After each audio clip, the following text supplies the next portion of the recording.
ठंडी ठंडी सही है। चारों तरफ एकदम शांति का माहौल है। चांद की रोशनी में सब कुछ साफ साफ दिख रहा है। वहीं थोड़ी ही दूर झाड़ियों के पीछे से किसी की रोमांस भरी आवाजें आ रही हैं। एक औरत जिसके बदन पर एक भी कपड़ा नहीं है, चांदनी रात में उसका बदन सोने से चमक रहा है। एक आदमी और एक औरत के दोनों एक दूसरे में खोए हुए थे। तभी अचानक वो आदमी अचानक रेगिस्तान से किसी कमरे के बड़े से बेड पर पहुंच जाता है। कमरे में बेड पर एक आदमी सो रहा है और वही ये सब अपने सपने में देख रहा है। तब उसकी आंखें खुल जाती हैं और वह एकदम से नींद से उठ जाता है और अपने बेड पर बैठकर अपने माथे पर हाथ मारते हुए बोलता है, ओह सिट, कितना प्यारा सपना था, काश ये सच होता। और वो इतनी खूबसूरत लड़की जो मेरे सपने में थी, काश मेरे पास होती। चलो थोड़ी देर के लिए ही सही, पर मजे तो लिए। ये आदमी जो सपने देख रहा है और कोई नहीं बल्कि राहुल है, जो मुंबई की छोटी सी मल्टीनेशनल कंपनी में एक मामूली सा वर्कर है, लेकिन उसके सपने बहुत बड़े हैं। वो एक नंबर का अय्याश और औरत उसकी सबसे बड़ी कमजोरी है। राहुल एक 21 साल का नौजवान लड़का जो रंग में एकदम गोरा, उसकी हाइट 6 फुट और शरीर ऐसा जैसे किसी मॉडल का हो, एकदम स्मार्ट, हैंडसम और ड्रेसिंग, जिसे देखकर कोई भी लड़की अपना होश खो बैठे। राहुल अपने बेड पर बैठकर ये सब कह ही रहा था कि तभी अचानक उसकी नजर साइड में सो रही सावी पर पड़ी, जो सोते हुए किसी बच्चे की तरह मासूम दिख रही थी। सावी को देखते ही उसने गुस्से से अपना मुंह बना लिया। सावी जो मात्र 19 साल की है, जिसका रंग एकदम सांवला लेकिन सूरत एकदम प्यारी, नयन नक्श एकदम सजीले जो उसे सबसे अलग बनाते थे। अगर वो गोरी होती तो किसी हीरोइन से कम नहीं लगती। उसकी हाइट लगभग 5 फुट 6 इंच के लगभग है। सावी दिखने में बहुत ही मासूम लगती है। राहुल जितना उससे नफरत करता है, सावी उससे उतने ही प्यार से बात करती। सावी की मोहब्बत ऐसी है कि वह अपनी आंखें बंद करके उस पर भरोसा करती है। लेकिन क्या यह मोहब्बत सच्ची है या सिर्फ दिखावे की? राहुल बेड के एक तरफ बैठकर दूसरी तरफ सो रही सावी के मुंह पर पिल्लो फेंक कर मारता है, जो सावी के चेहरे पर लगता है, जिससे सावी की आंखें खुल जाती हैं और वह तुरंत उठते हुए बोलती है, क्या हुआ आपको? क्या आपने फिर से कोई सपना देखा? हाँ बोलिए, आप ठीक तो है ना? अबे बंद कर अपनी नौटंकी, बदसूरत गवार कहीं की। मेरा सबसे बुरा सपना तो तू है, जो मेरे पल्ले बांध दी गई है। पता नहीं मेरे बाप ने ऐसा तुझमें क्या देखा। इतना सुनते ही सावी की आंखों में आंसू टपक पड़े, लेकिन उसने अपने मुंह से उसे एक शब्द भी नहीं बोला, बस चुपचाप खड़ी खड़ी उसकी तरफ देखती रही। ऐसा कहकर राहुल वहां से उठकर सीधा बाथरूम में गया, अपने हाथ मुंह धोने लगा और फ्रेश होकर करीब आधे घंटे बाद बाथरूम से निकला और निकलते ही अपने हाथ में गाड़ी की चाबी ले कमरे से निकलने लगा। तभी सावी ने पीछे से आवाज देते हुए बोली, अरे आप इतनी सुबह सुबह कहाँ जा रहे हो? खाना तो खाकर जाते। अरे सुनिए। राहुल गुस्से में तमतमाते हुए सावी के करीब आया और अपने मजबूत हाथों से उसका गला दबाते हुए उसे बेड पर पटक दिया और फिर राहुल ने मुंह बनाते हुए रोबदार आवाज में कहा, मुझे आज ऑफिस में काम है, इसलिए जल्दी जाना है, शाम तक लौट आऊंगा, बता देना पापा को। सावी अपनी गर्दन को हाँ में हिलाते हुए बोली, हाँ हाँ मैं पापा को बता दूंगी। राहुल गाड़ी में चाबी लगाता है और गाड़ी को स्टार्ट करने की कोशिश करता है, लेकिन गाड़ी घर घर करके बंद हो जाती है। तभी गुस्से में तमतमाते हुए राहुल बोलता है, जैसी खुद है वैसी ही उसकी गाड़ी, जाहिल गवार कहीं की। कुछ करने को बोलो तो पहले लाइट ऑफ करवाती है, फिर कुछ करती है। मुझे खुश रखे तो मुझे ये सब सपने थोड़ी ना आए, सपनों में ही अपने आप को खुश करना पड़ता है। ऐसा कहकर राहुल गुस्से में गाड़ी को फिर से स्टार्ट करने की कोशिश करता है। तभी गाड़ी स्टार्ट हो जाती है और वह गुस्से में वहां से निकल जाता है। इधर सावी कमरे के बाथरूम में जाती है और वहां से एक सीक्रेट बॉक्स जो उसने सबसे छुपा रखा था, उसे निकालकर लाते हुए कमरे के दरवाजे को लॉक कर देती है। फिर सावी बेड पर बैठकर जैसे ही उस सीक्रेट बॉक्स को खोलती है, उसमें रखा हुआ फोन बजने लगता है। सावी जल्दी से फोन उठाते हुए अपने कान के पास लगाती है और चिल्लाते हुए बोलती है, हमने आपसे कहा था ना आप हमें फोन मत करना, तो फिर आप बार बार फोन क्यों कर रहे हो? फोन के दूसरी तरफ से एक घबराई हुई सी आवाज आती है, गजब हो गया रानी सा, कुछ भी करके अब आपको जल्दी से जल्दी आना होगा, यहाँ कुछ भी ठीक नहीं है। उसने फिर से अपना आतंक फैलाना शुरू कर दिया, आप सुन रही है ना महारानी सा? तभी कमरे के बाहर किसी के दरवाजा खटखटाने की आहट होती है। सावी फोन काटकर उस फोन को इस बॉक्स में बंद करके फिर से वॉशरूम में जल्दी से दौड़ कर जाती है और उसको छुपा देती है। फिर अपने आप को आईने में देखते हुए अपने पसीने पोंछती है, जो घबराहट की वजह से उसके माथे पर आ गए थे। वो अपने फेस को नॉर्मल करने की कोशिश करती है। इतनी देर में दरवाजे के खटखटाने की आहट तेज हो जाती है। तभी सावी जल्दी से आकर दरवाजा खोलती है। दरवाजा खुलते ही आवाज आती है, आज फिर से वो लड़का आपको सुनाकर गया है और आप चुपचाप सुन रही थी। आप उसे बता क्यों नहीं देती कि जिसे वो जाहिल, गवार और बदसूरत कहता है, वो कितनी सुंदर और पढ़ी लिखी है? इस वक्त एक अधेड़ उम्र का आदमी दरवाजे पर खड़ा होकर सावी से यह सब कह रहा है और सावी उनका जवाब देते हुए कहती है, नहीं अंकल, आप उसे कुछ नहीं बताएंगे। आपको पता है ना मैं उससे यह सब क्यों छुपा रही हूँ? मैं नहीं चाहती कि उन्हें कुछ भी पता चले और उनकी जान को खतरा हो नहीं। उनकी जान बचाने के लिए मुझे चुप रहना होगा। ठीक है बेटा, जैसी तुम्हारी मर्जी। इतना कहकर वो आदमी जो दरवाजे के बाहर खड़ा था वहां से चला जाता है। ये आदमी राहुल के पापा हैं। उन्होंने ही राहुल की शादी सावी से करवाई थी। उनके वहां से जाते ही सावी अपना फोन लेकर रूम से बाहर आ जाती है। ये बॉक्स वाला फोन नहीं था, बल्कि कोई दूसरा फोन था जिसे सावी हमेशा यूज करती थी। उस फोन को अपने हाथों में लेकर साली किसी को फोन करते हुए घर से बाहर आती है। तभी घर के सामने एक बड़ी सी काले रंग की मर्सिडीज रुकती है। गाड़ी से एक आदमी उतरता है और वो सावी के हाथ में गाड़ी की चाबी थमाते हुए गाड़ी की खिड़की खोलता है और सावी के आगे झुकते हुए बोलता है, आइए मैम, वेलकम, हमारे सर ने आपको तुरंत बुलाया है। तभी सावी मुंह बनाकर चिढ़ते हुए कहती है, मैं तुम्हारे सर की कोई नौकर नहीं हूँ जो तुम्हारे सर बुलाएंगे और मैं चली जाऊंगी, और ये अपने सर को अच्छे से समझा देना। Okay, you can go now.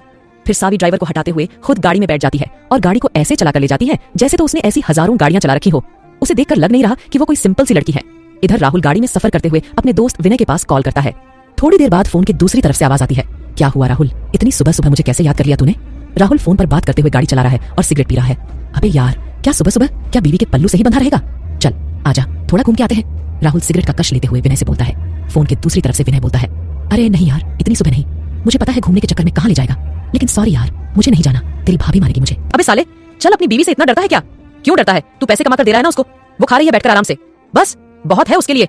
चल आजा, थोड़ा घूम के आते हैं, राहुल उसे समझाते हुए कहता है। फोन के दूसरी तरफ से आवाज आती है, चल ठीक है, मैं चल रहा हूँ तेरे साथ, लेकिन अंदर तू अकेले जाएगा, मुझे नहीं पता इतना सुनते ही राहुल के चेहरे पर हल्की सी स्माइल आ जाती है और वह खुश होते हुए बोलता है, चल कोई नहीं, तब तक तो साथ देगा तू मेरा। उसके बाद तो मुझे वैसे भी किसी का साथ नहीं चाहिए। आखिर सावी कौन है? वह आदमी फोन पर उसे रानी सा क्यों कह रहा था? सावी क्या छुपा रही है? राहुल को आया सपना क्या सिर्फ एक सपना है या कुछ और? जानने के लिए कहानी का अगला भाग जरूर सुनिए। अगर आपको मेरी कहानी अच्छी लगे तो लाइक करें, और अगर इस कहानी में कोई गलती है तो प्लीज मुझे बताइए ताकि मैं उसे सुधार सकूं। आगे क्या होगा जानने के लिए सुनते रहिए बेपनाह ओनली ऑन पॉकेट एफएम पर। Thanks, give me review. Mumbai के सबसे बड़े 5 स्टार होटल के सामने काली मर्सिडीज कार रुकती है और उसमें से सावी तुरंत उतरकर उस होटल की तरफ जाती है।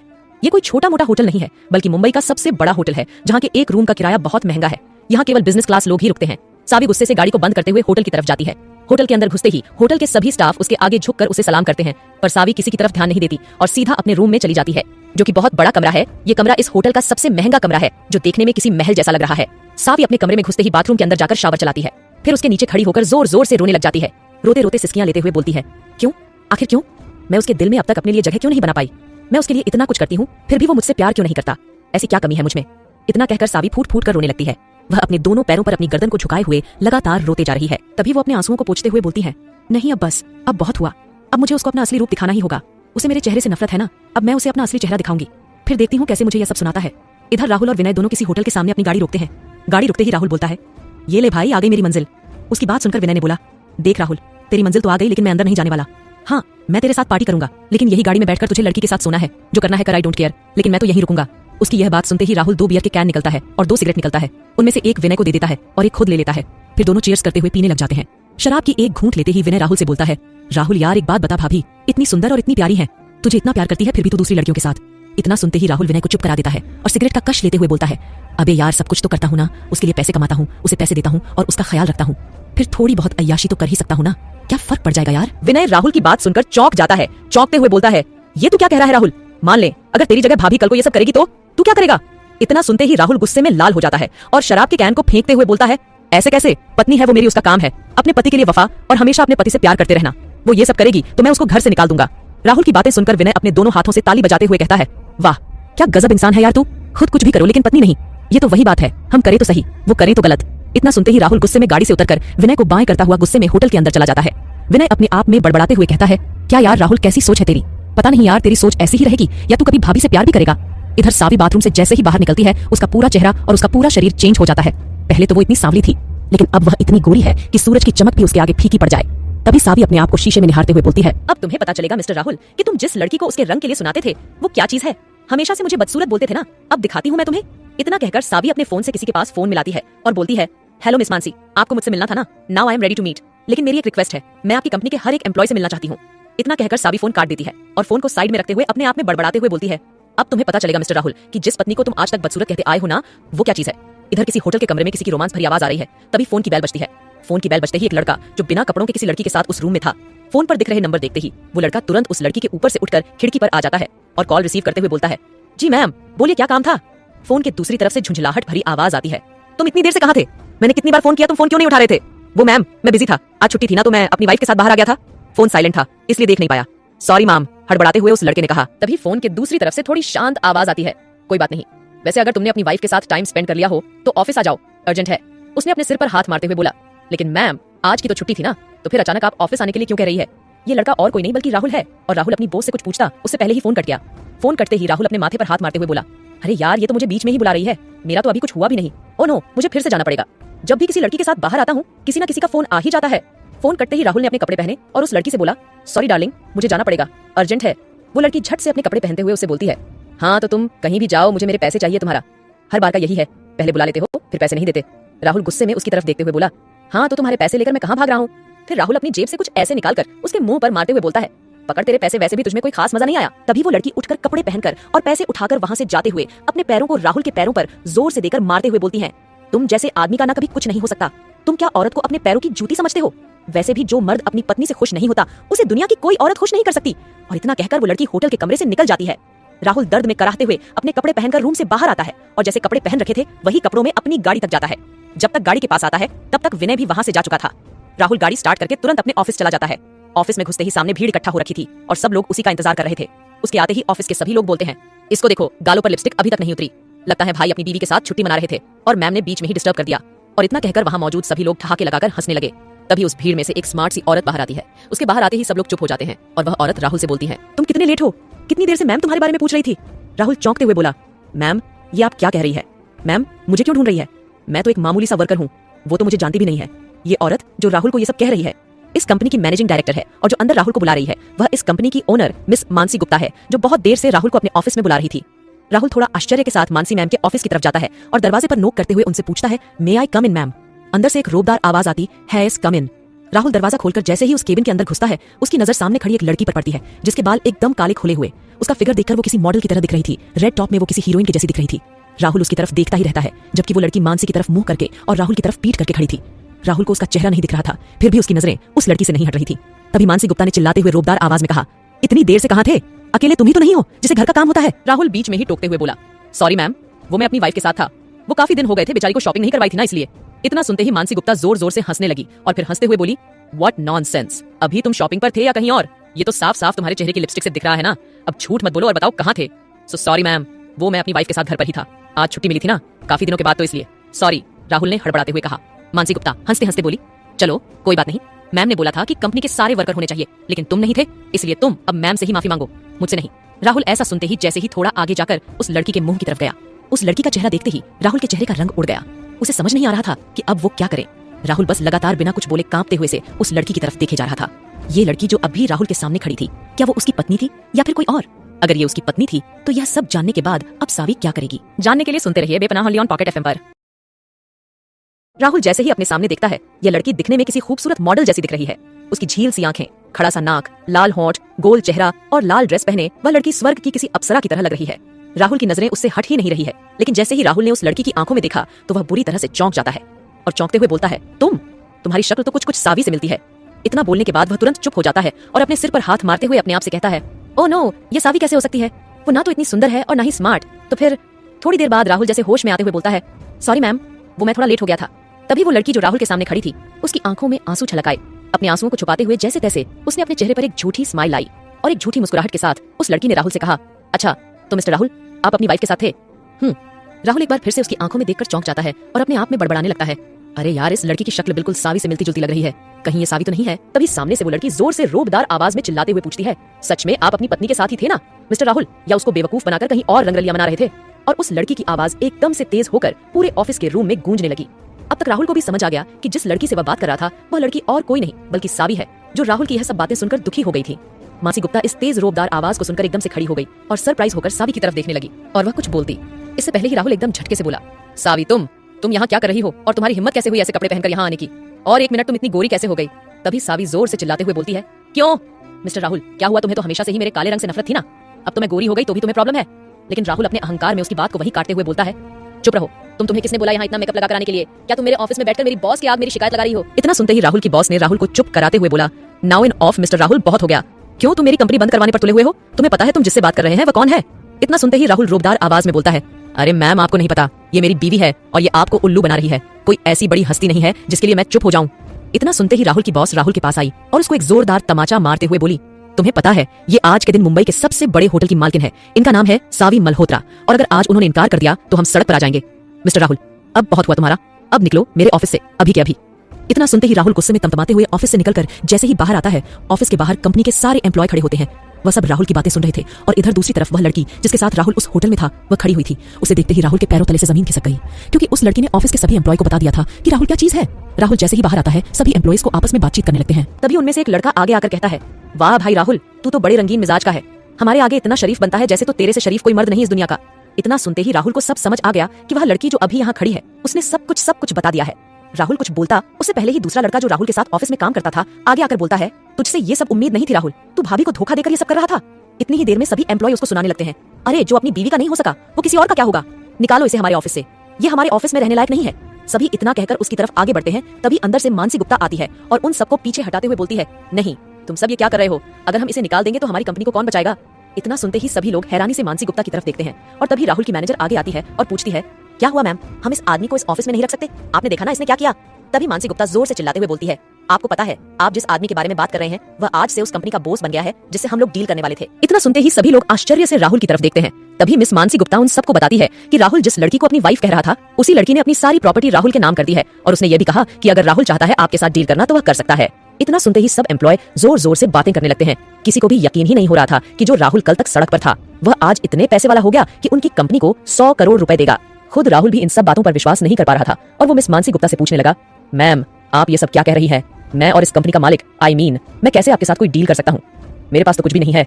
तभी मिस मानसी गुप्ता अपने चेहरे का पूरा भाव बदलते हुए राहुल की चापलूसी करते हुए कहती है, सर प्लीज आप हमारे साथ इस डील को मना मत कीजिएगा, नहीं तो हम लोग सड़क पर आ जाएंगे। प्लीज हमारे साथ डील कर लीजिए। अगर आप कहेंगे तो मैं इन सबसे माफी मांगवाऊंगी। I am sorry sir. Rahul को अपने आप पर विश्वास नहीं हो रहा था कि जिस सावी को वो पसंद ही नहीं करता था उसने आज उसके लिए इतना सब कुछ कर दिया। उसे जैसे अपने आप पर पछतावा होने लगा था कि आखिर क्यों उसने साली को इतना गलत समझा। राहुल अब इतने सदमे में चला गया था कि वह उन सबको वहीं छोड़कर सीधा ऑफिस के अंदर जाता है। अंदर जाते ही देखता है कि सावी वहां नहीं थी। बाहर आकर जब मानसी गुप्ता से पूछता है तो मानसी गुप्ता बोलती है, मैम तो तभी के तभी चली गई थी मुझे कागज पकड़ाते हुए कि आज से आप उनकी कंपनी के ओनर हैं। इतना सुनते ही राहुल बिना कुछ बोले वहां से निकल जाता है। ऑफिस के सभी एम्प्लॉय चिल्लाते हैं, उसके पीछे आते हैं, लेकिन वो किसी की बात नहीं सुनता और सीधा अपनी गाड़ी में बैठता है। गाड़ी स्टार्ट करते हुए अपने घर की तरफ बढ़ने लगता है। रास्ते में बस एक ही बात सोचता रहता है कि आखिर सावी कौन है? वो मेरे साथ गरीबी में क्यों रह रही थी जब उसके पास इतनी सारी प्रॉपर्टी थी? आखिर ऐसा क्या राज है जो सावी मुझसे छुपा रही थी? अगर आप भी जानना चाहते हैं कि सावी कौन है और क्या है उसके राज, जानने के लिए सुनते रहिए बेपनाह ओनली ऑन पॉकेट FM पर। ऑफिस से निकलकर जैसे ही राहुल घर पहुंचकर वह सावी को अपने घर में ढूंढने लगा, लेकिन उसे सावी कहीं नहीं दिखी। सावी को अपने घर पर ना पाकर राहुल परेशान हो गया। सावी सावी सावी कहाँ हो तुम? ये सब क्या है और कौन हो तुम? ऐसे बोलकर राहुल जोर जोर से चिल्लाने लगा। तभी उसकी आवाज सुनकर उसके पापा अपने कमरे से बाहर आते हैं और उसे ऐसे चिल्लाता देखकर उसे डांटते हुए कहते हैं, क्या हो गया? क्यों चिल्ला रहा है? आज तुझे ऐसा कौन सा काम है सावी से? इतना सुनते ही राहुल ने अपने पापा से जोर से चिल्लाते हुए पूछा, पापा आपने सावी को देखा? वो कहाँ गई है? कुछ बताया उसने। राहुल के पापा ने राहुल की बातों को नजरअंदाज करते हुए थोड़ा मुस्कुराते हुए बोला, अच्छा आज तुझे सावी की जरूरत कैसे पड़ गई? तू तो सावी की शक्ल तक पसंद नहीं करता, तो फिर आज ऐसा क्या हुआ? जरूर तुझे कोई काम होगा सावी से। राहुल अपने माथे पर हाथ मारते हुए जोर से चिल्लाता है, अरे पापा जितना पूछा उसका जवाब दो ना यार। मैंने पूछा सावी कहाँ है? घर में तो आई होगी ना।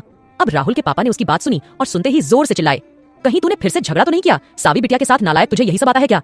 अरे उस बच्ची को चैन से जीने क्यों नहीं देता तू? तभी राहुल अपने पापा के दोनों कंधों को पकड़कर उन्हें प्यार से बोलता है, पापा प्लीज बताओ ना सावी कहाँ है? आपको पता है वो कौन है? उसके पापा उसके दोनों हाथों को अपने कंधों से छटकते हुए बोलते हैं, ओ तो ये बात है। मेरे महान बेटे को आज पता चल गया कि सावी कौन है, तो वो सावी सावी चिल्लाने लगा। ऐसे तो तू कभी सावी को नहीं पूछता था। इतना सुनते ही राहुल चौंक जाता है और अपने पापा से बोलता है, क्या मतलब आपको पता था कि सावी कौन है और आपने भी कभी मुझे कुछ नहीं बताया? आखिर ये सब चल क्या रहा है? राहुल के इतना बोलते ही उसके पापा उसे मुंह फेर कर उसकी बातों को अनसुना करते हुए चलने लगते हैं। तभी राहुल अपने पापा के सामने जाकर खड़ा हो जाता है और बोलता है, पापा मैं जानता हूँ मैंने आज तक सावी को कभी नहीं समझा। आज पहली बार मुझे एहसास हुआ कि बहुत कुछ था जो मैंने नजरअंदाज किया और जो मैं सावी के साथ रहते हुए भी कभी नहीं समझ पाया। प्लीज मुझे बताइए ना सावी कहाँ है? राहुल के पापा एक लंबी सांस लेते हुए बोलते हैं, देख बेटा ये तो मुझे नहीं पता कि सावी कहाँ है, लेकिन मुझे इतना पता है कि सावी कोई आम लड़की नहीं है। वो तो बस तुझे उन गुंडों से प्रोटेक्ट करना चाहती थी जो तुझे मारना चाहते हैं, इसलिए उसने अपनी असलियत कभी तुझे नहीं बताई। राहुल अपने पापा की यह बातें सुनकर एकदम से सदमे में चला जाता है। वो कुछ और सोचता उससे पहले ही उसके पापा आगे बोलते हैं, मुझे आज भी याद है वो दिन जब खून से लथपथ तू मुझे अस्पताल में मिला था और कैसे उस लड़की ने उन गुंडों से मुकाबला करके तुझे सबसे बचाया था। उसके बाद से मैंने उन गुंडों को दोबारा यहाँ कभी नहीं देखा। राहुल ये सब बातें सुनकर आश्चर्य भरी निगाहों से अपने पापा को देखते हुए बोलता है, ये आप क्या कह रहे हो पापा? मुझे कुछ समझ नहीं आ रहा, आप कब की बात कर रहे हैं? अस्पताल, गुंडे, सावी, मैं कंफ्यूज हो रहा हूँ, मुझे नहीं पता, अच्छे से बताइए। राहुल के पापा आगे बताते हैं, बेटा ये आज से लगभग 1 साल पहले की बात है। जब तुम कॉलेज में अपनी पढ़ाई पूरी कर रहे थे तभी मुझे अचानक किसी का फोन आया कि आपका बेटा हॉस्पिटल में एडमिट है, प्लीज आप उसको देखने आ जाइए। और जब मैं वहाँ पहुंचा तभी वहाँ पहली बार मैंने सावी को देखा था। तभी राहुल अपने पापा की बात को बीच में काटते हुए बोलता है, तो इसका मतलब आपने सावी को पहली बार 1 साल पहले ही देखा था, तो फिर आपने उससे मेरी शादी क्यों करवाई? राहुल के पापा आगे बोलते हैं, जब मैं तुम्हें देखने गया था तो सावी ने मुझसे कहा कि वह तुम्हारी पत्नी है और तुम दोनों ने मंदिर में शादी की। तुम लोगों ने शादी सावी के माता पिता की मर्जी के बिना की थी, बस इसीलिए वो गुंडे तुम्हें मारना चाहते थे और उन सबसे बचने के लिए सावी मुझे और तुम्हें यहाँ ले आई और हम गरीबों की जिंदगी जीने लगे। इतना सुनकर राहुल पास के सोफे पर बैठ जाता है। उसे विश्वास नहीं हो रहा था कि आखिर उसके पापा जो कुछ कह रहे हैं वो उसके साथ कब हुआ और अगर ऐसा हुआ है तो उसे कुछ याद क्यों नहीं है। राहुल अपने माथे को दोनों हाथों से पकड़कर बैठता है और फिर अपने दिमाग पर जोर डालते हुए कुछ याद करने की कोशिश करता है, लेकिन उसे कुछ याद नहीं आता है। इसलिए गुस्से में सोफे पर से उठता हुआ बोलता है, पापा आप ये सब क्या बोल रहे हैं और मुझे कुछ याद क्यों नहीं है? मुझे तो ये भी याद नहीं है कि मैंने सावी से शादी कब की। तभी उसके पापा उसके पास आकर उसे प्यार से सहलाते हुए बोलते हैं, बेटा अपने दिमाग पर इतना जोर मत डालो, तुम्हें कुछ याद नहीं है, कोई बात नहीं। अब तो तुम जानते हो ना कि सावी तुम्हारी पत्नी है और तुम उसके पति।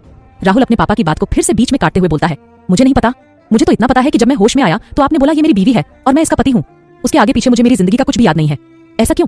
तभी राहुल के पापा उसे बताते हैं, जब तुम्हारा एक्सीडेंट हुआ था तो तुम्हारे दिमाग पर चोट लगी थी, इस वजह से तुम अपनी याददाश्त खो चुके थे, इसीलिए हमने तुम्हें कभी बताया ही नहीं, क्योंकि डॉक्टर ने हमें मना किया था कि तुम्हें अगर कुछ भी याद दिलाया तो तुम्हारी जान को खतरा हो सकता है।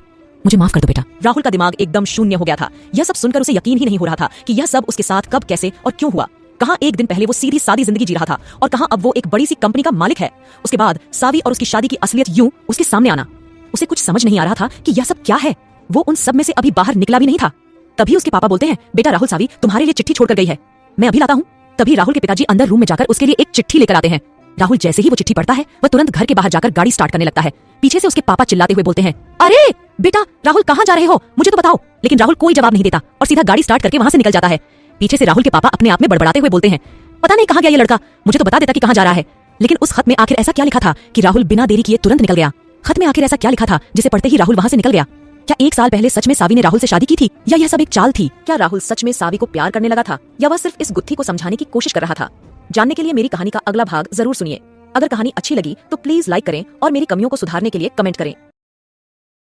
राहुल ने जैसे ही चिट्ठी को पढ़ा, उसने अपने फोन में गूगल मैप खोलो और एड्रेस डालते हुए उस चिट्ठी को अपने हाथों में दबाते हुए फोल्ड करके गाड़ी के बाहर फेंक दिया और अपनी गाड़ी स्टार्ट करके वहां से निकल लिया। अंदर से उसके पापा चिल्लाते हुए, राहुल राहुल, अरे राहुल कहाँ जा रहे हो? घर के बाहर आए और बाहर आकर देखा, तब तक राहुल जा चुका था।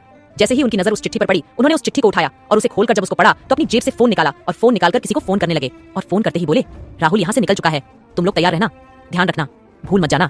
इतना सुनते ही उधर फोन के दूसरी तरफ से आवाज आती है, ठीक है आप घबराइए मत, हम रेडी हैं।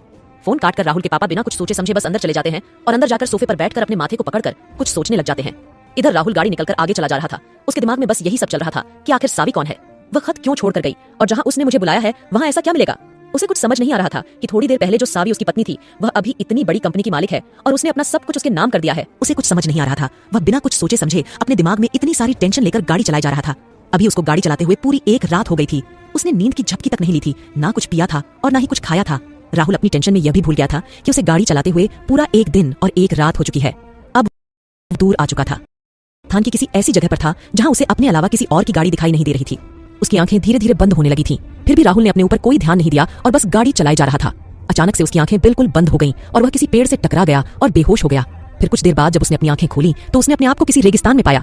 उसने देखा कि वह बंजर सी जमीन पर किसी पेड़ के नीचे बैठा हुआ है और चारों तरफ उसे रेत ही रेत दिखाई दे रहा था, जैसा उसे लगातार उसके सपनों में दिखता रहता था।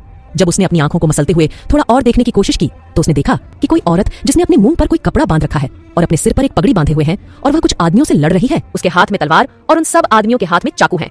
वह अकेली ही उन 4-5 आदमियों से लड़े जा रही है और देखते ही देखते उसने उन सबको हरा दिया। थोड़ी देर बाद वह सभी डरकर वहां से भाग जाते हैं और वह औरत धीरे धीरे राहुल के करीब आने लगती है। जैसे जैसे वो औरत राहुल के करीब बढ़ रही थी वैसे वैसे राहुल के दिल की धड़कन बढ़ रही थी।